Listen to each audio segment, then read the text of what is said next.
We are thrilled to welcome Meg Pollaro and Andrew Shapiro of Twilight Muse on Break the Business. Hello to you both. Hi. Hey, Ryan. How you doing? Doing so well, despite all of my teams in South Florida just pooping the proverbial bed. But that all of that is made better by the fact that we are thrilled to be seeing you both and talking about your amazing story. So let me set the scene for you both here, Andrew and Megan. This is a few years ago now. You both had obvious musical ability and music was a big part of your lives, but you took different career paths before then. Andrew, you were a lawyer and an author and investor. Meg, you were an entertainment industry executive. And then later in life, you met each other at a jam session a few years ago, and you hit it off. And ever since then, you know, Twilight Muse was born. You guys were making music. Can you take the story from there? How did things get started? Yeah, I mean, that's a really good recap.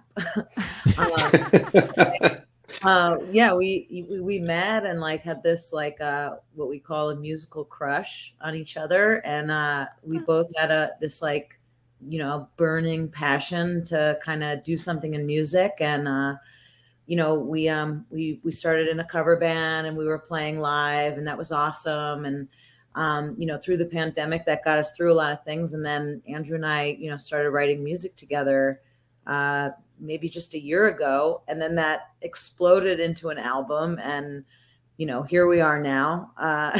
Kind of crazy, but I feel like when you have a great partner and you have the drive, it's like all possible. That is a breakneck fast timetable for getting an album out. My goodness. I know. It's true. I mean, you know, you two must be But to exhausted. be fair, I mean, we are exhausted. I'm particularly exhausted. I'll tell you that I'm actually speaking to you in the middle of the night because I happen to be, I'd like to say I'm on tour in Europe, but I'm actually on a trip in Oslo, Norway. So it is really nice in the middle of the night. But Andrew, it's pretty cool. It's pretty cool. I actually had a pretty amazing serendipitous experience that I'll have to mention before I answer the rest of the questions, since we're talking about it. On the street this afternoon, and I've only been here for 2 days, who do I bump into strolling past me on the beautiful night skies? First of all, it's late. I mean, it's light here until midnight, you know. So it's that kind of Norway. Yeah. It's white nights and all that. Who do I see stroll past me? The quintessential New York rock icon and character, Patti Smith. What? Whoa. Yeah. Hanging out in Norway? Walking down the street with, I think, her son, who I recognize from because I follow her religiously. I was like, that is bizarre. She must know I was going to be on Break the Business in the middle of the night tonight. I'm like, Patti, it's us. Come on the show with me. And I really, I mean, Meg, you get why that's so crazy. Meg and I, like, you know, that's really bizarre. We're actually going to sing a Patti Smith cover at our upcoming next gig. Although we're here to talk about originals, so let's talk about that. Yeah. Meg, you were talking about our quick pace of writing, but I would add one thing, Ryan and Lauren, which is that also the reality is that some of these songs were germinating for a while, right? So when we've been writing together, but we've also had concepts and notions and ideas that we were developing on our own. And then they came to full fruition because of our collaboration, right? So you had a fragment, and then because of our give and take and our creative dialogue, those things blossomed into, you know, fully realized songs. That's awesome. You step me through. I'm still like, wow, you guys, you met jamming together, right? Hey, this is great. I like working with you. And then you decided to work together, and then went from playing other people's music to deciding to write your own together. How did that kind of progression happen? Like meeting somebody at a jam session and then deciding to start a band with them by itself isn't something that happens every day. Finding somebody you click with. What? I mean, in New York, this is the piece of New York I miss, right? When you're in a creative environment where you walk into a bar and there's a bunch of people there just creative. I miss it. But how did that happen for you, where you guys realized not only that you wanted to play together, but that you could collaborate on original stuff? I feel like, the connection was definitely really strong when we first met. And then we were all having like such an amazing time kind of in this cover band. And, then it was the pandemic, and it was sort of like, we were trying to find our way to like keep that going. We played a really great show during the pandemic. We did like a show at the Brooklyn Bowl, which was like all live streamed. And then we did another show at the Brooklyn Bowl with Daryl DMC McDaniel for a charity that he runs. And, it was like we had this great momentum, but like there were 6 people in that band, similar to Andrew and I, that were like busy and like life and like all this stuff. And it was like, it just became really hard. And, listening to what you guys were talking about is like passion, like pursue your passion. But like, if you have a gun to your head, it's like not the passion, it's like work, and then it's not fun. So like we kind of realized that people just got busy, but Andrew and I weren't done, and we wanted to make time.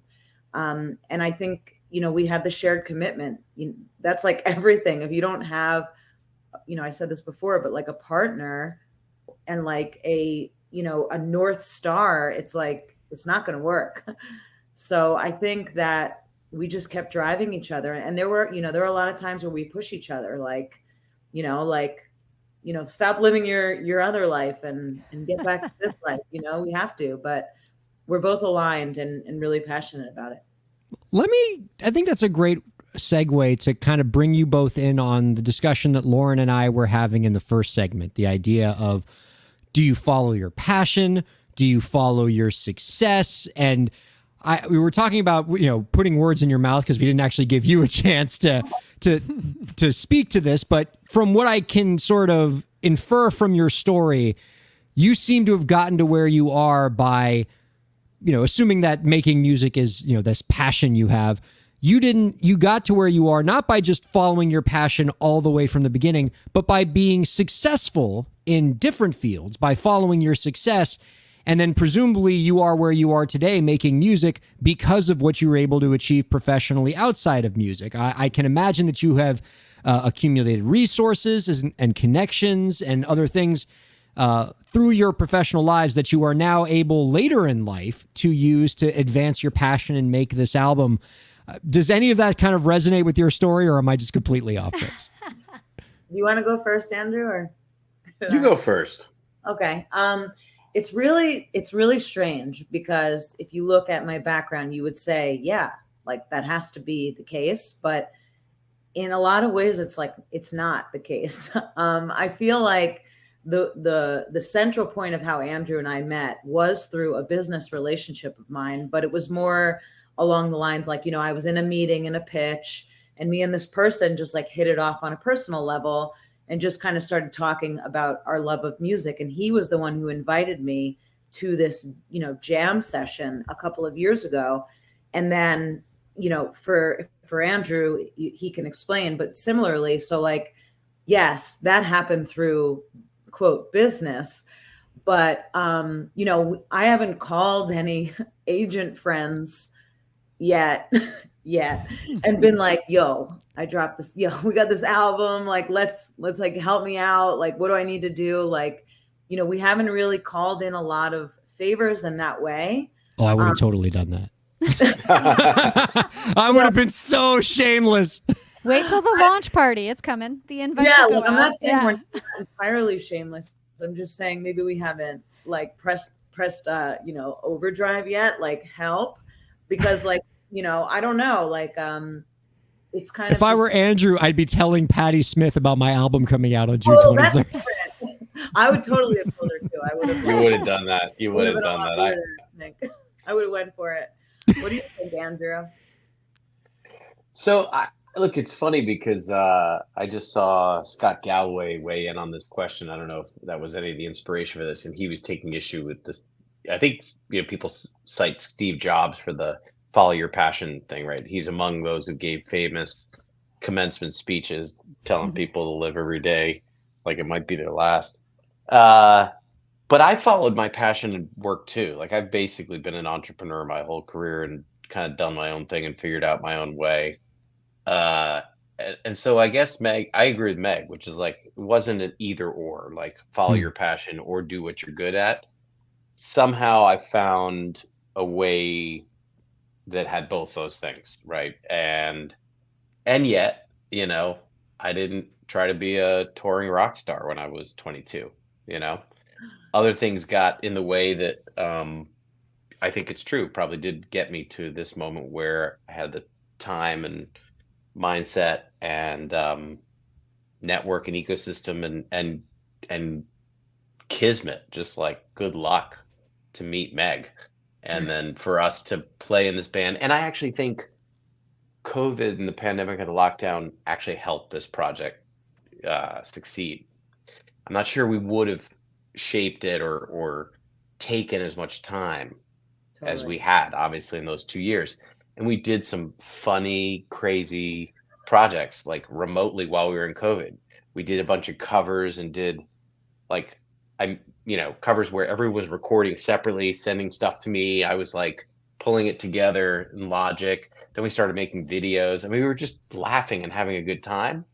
And that innocence and sense of fun kind of stayed with us. We were like, let's write music because we were making stuff in COVID. And that led naturally. And in fact, it's not on the album, but a song that we wrote initially that we played live in that Brooklyn Bowl show was kind of a COVID, like, get me the hell out of here song. Yeah. It was called "Release Me." It We'll was have called, to. It's like our Bob Dylan dates. We'll have to find that. yeah. Meg. I want to find it. So you guys write separately, as it were, and like I was reading something about like you pass it back and forth. Are you sending audio messages to each other? Are you doing that just with the musical pieces, or are you just texting each other ideas all day? I mean, if you like saw some of my voice notes, they're crazy. I'm like, no, like I'm just literally singing weird things to Andrew, like a lot. But yeah, we have like we use like notes on our iPhones, and we like share notes. And it's basically like, one of us will send a fragment, a thought, a lyric, a melody to the other, and then we just kind of riff on it and go with it. And I would say like not exaggerating, 80% of the stuff that we send has turned into a song. I think there's like 3 things that we're still figuring out, but we have a really good shared mind. We're just on the same page. And it's like Andrew is more of the classic musician, like more professional, I would say. He's like, what key are you in? I'm like, I don't know. What is this? And so I will say things to him, and then it's like he's hearing in my head exactly what I'm thinking. Like I'll sing him a melody, and then he puts the music behind it in Logic and stuff, and I'm like, oh yeah, that's like exactly what I was thinking. It's crazy. Oh, I love that for you. That makes me so happy. Yeah. It's good. It's good. So, do you have any opportunities to jam, as it were? Are you collaborating musically in real time, or is it most of it a back and forth? Yeah. Like, I'll toss you the ball and then you toss it back to me. Yeah, I think we like get like a rough demo started like that. I mean, Andrew, you could speak to that because you are sort of our Music V1 director. producer. Yeah. Look, we have written stuff sitting in the same room at the same time. I actually think there's something productive about the iterative nature of how we do it, because it's sometimes when you're in this. We've written stuff. I mean, like I remember Destination U. We were writing in my studio. Do you remember? But even that, like, there's a riff that I've started, or there's something that Meg has been singing to herself in the shower. And then those things get woven together. So there's something healthy about like you're in your moment, and then you're like, I gotta get something good to my creative partner over here. It's actually a really good. I just thought of this. A book about duets. Gotta get this for you, Meg. Written by a guy I know called Josh Schenk. And I don't remember what the name of the book is, but I'm gonna look it up in a second. But he has chapters on all these different creative pairs, and one is Lennon and McCartney. And there's a whole dynamic. How he talks about how they would go away from each other and come back. And like John would write something. You see this in Get Back in the documentary, right? They'd leave, they'd come in the next morning and be, I got something here, all right. And like they'd like play it, and the guys would be like, oh, it's pretty good, you know. And we're all just gonna let that Meg's Lennon like, and "Do it McCartney again, do it impression again." slide. We're just- Wait, I've known Andrew for a long time. I don't think I've ever heard that. Let's blame Her it on face was priceless. She was like, "Ooh." Yes, it's 3:53 in the morning. So, Man, and we appreciate The- you so much. the European break the business guest always has a special place in our heart because we are recording this 9 p.m. Eastern time. So whenever we have somebody who's on the other side of the Atlantic, it will break them. Because you're doing the 6-hour time difference. It is brutal. You're also dealing with like what it's called polar night, where it's just like everything's night. messing with your circadian rhythm right now, but you're hanging in there, and we appreciate it. I like this approach to songwriting, right? You know, when we think of the traditional way that people make music together, it's, oh, you're in the same room, you're working on stuff together. But what Andrew and Meg show us is that songwriting can often take place separately and then coming together, like Andrew's Beatles example. It can be sort of a passing of the baton where one person makes something, sends it to the other who, you know, carries the art a little further forward and then passes it back to their colleague. I mean, I would say my favorite album of all time was Give Up by the Postal Service in 2004. And the name of the band, the Postal Service, is named after how the two members, Ben Gibbard and Jimmy Tamborello, made their album, this was old enough that they literally would send the tracks back and forth to each other through the Postal Service. Like Ben Gibbard would work on a little bit, send it to Jimmy. Jimmy would add a beat behind it, mail it literally back to Ben Gibbard. And they made my favorite album in that very way. So there's something to be said for kind of different ways to collaborate. And I would imagine for two busy professionals, something where you don't have to be in the same place all the time to create can allow you to create your work more flexibly and make a pretty cool album that's coming out June 23rd, which I imagine you all are just super excited about. Andrew mentioned something in passing as well, which was, I'm not quoting directly at all, but almost an accountability to your collaborator, where he's like, when you send something, you feel this need to come up with something creatively to send back. So when there is that gap, you're not just kind of going, well, whoever brings it, brings it. You're like, well, I have to send something back, so I better get those juices flowing. And I was like, that's kind of a cool energy to bring to it. Lauren, that's a great observation. I think that Meg will send me, a melody, a fragment, a line of a chorus, and then I want to jump right in there and start. It's almost like a chess game. Right. Like she put, pawn to whatever, and I was like, okay, I'm coming over here. Come over there. Oh my God, that was incredible. What a move. How did you think of that? That got me excited when you mentioned that. I was like, oh yeah, I want to have to come up with something because it's a good pressure. Yeah. And it almost suggests that it could be more accountability than if it's just two people in the same space. Because when that happens, you could have one person who's doing all the writing and the other one's just drinking a beer or something. Your approach actually makes sure that both people are working, because person number one can't do their thing until person number two sends the work back to them. I think and then the other thing, I'm sorry, go Meg. Just like having the schedules that we have, it's like really the only way. Like, I think that's what inspires the name in a lot of ways. Like, we are moonlighting, we are in the twilight, like we're parents, we're hard workers, we have friends, like there's like so many other things that like pull you in and out of this project that you have to find the time. And I think the flexibility of that sharing is what makes this work. Like a lot of the songs that came to me were when I, at the time last year, was still bottle feeding my daughter. I'm like sitting in a dark room with a sound machine and my brain is like drifting. I mean, Ryan, you get this as a father of a 10-month-old, but like you're in a totally amazing state of relaxation sort of. And like my brain would just turn on creatively during that time.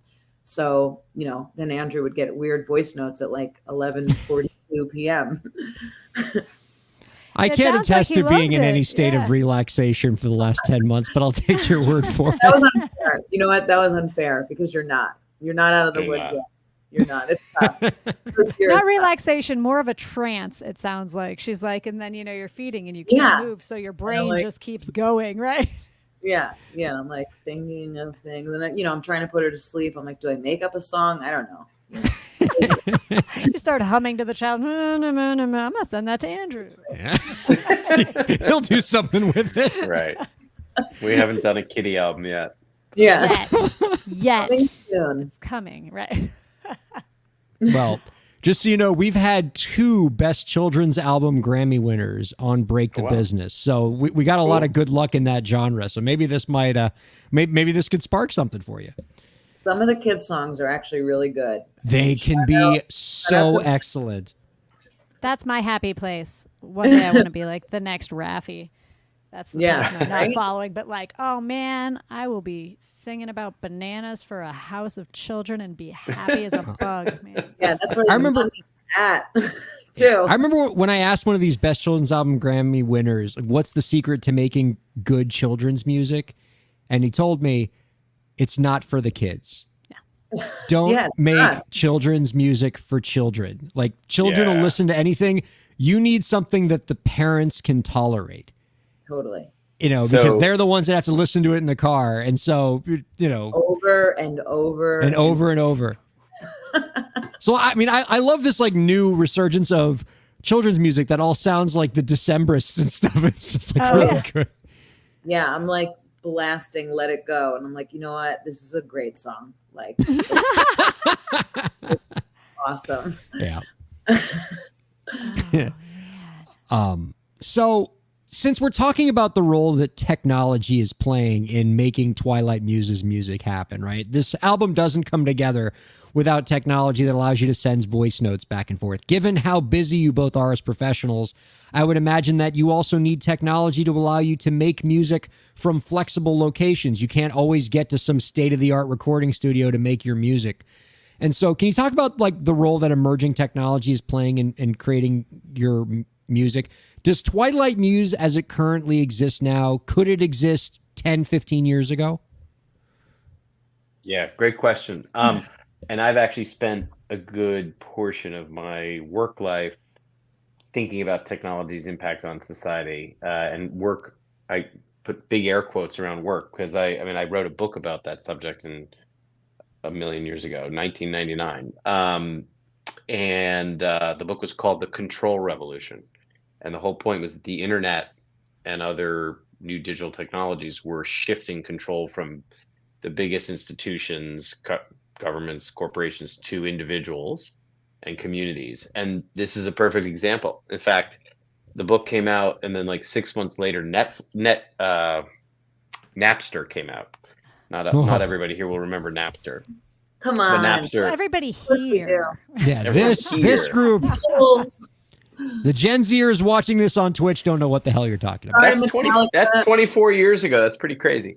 But anyway, the point is Thanks for Napster was the canary in the coal mine, right? It was like, oh wow, everything is going to change, but the digitization and decentralization of music, and it's music listening. That was just listening, but it's music production as well. So Ryan, to your point, no, we could not exist the way we do today 10 years ago or 15 years ago. We are using state-of-the-art, digital tools to create our music. But then, that's how we get to demo stage of the songs. Then we have found that going into a good old-fashioned studio with analog machines that have ghosts in them that you can't replicate digitally, right? Is something really special. So we recorded Moment at a Time with 3 different producers, and in 3 pretty different studio settings. One is a really traditional, very well-known recording studio in downtown New York called The Cutting Room, where we cut 2 tracks. Another was like a brand new, super hip recording studio out in Brooklyn, but in like industrial. Where's Slide? I think it's in East Bushwick, or yeah, right, it's Slide like Bushwick? Slide it's like Studios. It's awesome. it's among a bunch of big industrial facilities and buildings and all this crap. And this producer Will Baker, who we work with, that's his new studio out in Brooklyn. And then yeah, we have our good friend Dan McKenzie, who, by the way, has written children's albums and music out in LA. And he's got a setup that's more of like the modern like studio in the home kind of thing. But just having those different settings, I think, you know, took us beyond just what the digital tools could do. Because you can, you know, what's the famous example today? Billie Eilish, right? Recorded her whole right. first album in her bedroom. On a Phineas Mac. did. Yeah, yeah. But there is something different about, you know, recording vocals through, you know, an analog EQ device or compressor or whatever. Well, especially for like a rock genre that I think, you know, where you're, you know, using a lot of, Yeah. you know, rock With instruments. a technician who knows how Yeah. to use that board, because the Yeah. computer can take in what you're giving it, but there's an art form in that mixing, and having somebody there. Yeah. That's something that is valuable, I think, for sure. Sure. So our guests, Andrew Shapiro and Meg Pollaro of Twilight Muse, their debut album set for a June 23rd release. You can find out more by visiting twilightmuse.nyc. Before we let you all go, and it pains me to do so because we're just having such a grand old time right now, but I imagine Andrew wants to get to sleep at some point. But before we close out, I got a final question for each of you. We'll start with Meg. Meg, do you have any last tips for the indie creators out there to help them move their careers forward? Yeah, I would say it's two-part answer, but mostly don't wait for someone else to notice you, because if you don't ask, you don't get. And I feel like I learned that really late in life, where I was like, I don't want to ask, and you know, I'll just keep working really hard or doing this thing, and hopefully someone will notice, you know, and they don't a lot of the times, you know. So if you're putting in the work and you've earned it, get it. I dig that. Andrew, same question for you. Do you have any last tips for the indie creators out there to help them move their careers forward? I'll come back to the point we talked about. There's something really powerful about finding a creative partner who can be your foil, who you can bounce ideas off, who can give you that impulse to, I got to come back with a good response to that because that was great. And you know, this has just been an unexpected gift in that regard, and so grateful that we found that, and I hope everybody else out there will find someone who can they can get to that place of sync with. I am so thrilled for you both. What a great story. Really enjoyed getting to meet you and finding more about it. Andrew, Meg, all the best. Please keep us posted. We want to know about all the cool stuff you got coming up ahead. Our thanks to Andrew Shapiro and Meg Pollaro of Twilight Muse. Thanks to producer Lauren. And thanks to our viewers and listeners for checking out Break the Business. We'll see you next week. Bye. Thank you.